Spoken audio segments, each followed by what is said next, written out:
Liquor scam లో అరెస్టులు తప్పవా? కేంద్ర హోంమంత్రి అమిత్ షాతో లావు ఏం చర్చించారు? చంద్రబాబుతో భేటీలో ఎలాంటి నిర్ణయం తీసుకున్నారు? టీడీపీ నెక్స్ట్ స్టెప్ ఏంటి? గల్లీ టు ఢిల్లీ ఎక్కడికి వెళ్లినా ఏపీ లిక్కర్ స్కామ్ గురించే మాట్లాడుతున్నారు టీడీపీ ఎంపీ లావు శ్రీకృష్ణదేవరాయలు. వైసీపీ హయాంలో మద్యం కుంభకోణం జరిగిందని ఆరోపిస్తున్నారు ఆయన. వేల కోట్లను విదేశాలకు తరలించారంటున్నారు. తాజాగా చంద్రబాబును కలిసిన ఎంపీ లావు ఢిల్లీ పరిణామాలను ముఖ్యమంత్రికి వివరించారు. కేంద్ర హోంమంత్రితో భేటీ విషయాలను చంద్రబాబుకు పూసగుచ్చినట్టు చెప్పారు లావు. పార్లమెంటులోనూ లిక్కర్ స్కామ్ ను ప్రస్తావించారు లావు శ్రీకృష్ణదేవరాయలు. నకిలీ బ్రాండ్లతో వైసీపీ 20,000 కోట్లు కొల్లగొట్టిందని ఆరోపించారు. ఈ స్కామ్ పై ఈడీతో విచారణ జరిపించాలని కేంద్రాన్ని కోరారు.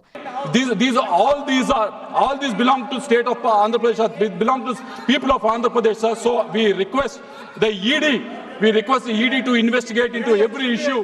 మంగళవారం కేంద్ర హోంమంత్రి అమిత్ షాను కలిసిన ఎంపీ ఆయనతో పాటు లిక్కర్ కుంభకోణంపైన చర్చించినట్టు సమాచారం. లిక్కర్ స్కామ్ తో సంబంధం ఉన్న ఏ ఒక్క వైసీపీ నేతను వదిలిపెట్టే ప్రసక్తే లేదంటున్నారు ఎంపీ లావు శ్రీకృష్ణదేవరాయలు. జరగని లిక్కర్ స్కామ్ పై శ్రీకృష్ణదేవరాయలు హడావిడి చేస్తున్నారంటూ విమర్శిస్తున్నారు వైసీపీ నేతలు. పిట్ట బెదిరింపులకు భయపడేది లేదంటున్నారు. కూటమి హయాంలోనే లిక్కర్ స్కామ్ కు తెరలేచిందన్నారు పేర్ని నాని.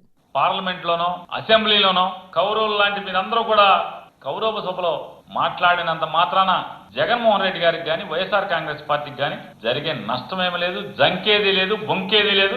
మీరు ఈడీని మాట్లాడతారా లేదా ఏం చేస్తారో మీ చేతనైంది మీరు చేసుకోమని చెప్పినది కూడా మిమ్మల్ని మాట్లాడించిన పార్లమెంట్లో మిమ్మల్ని మాట్లాడించిన వారికి కూడా సూచనగా చెప్తున్నాం.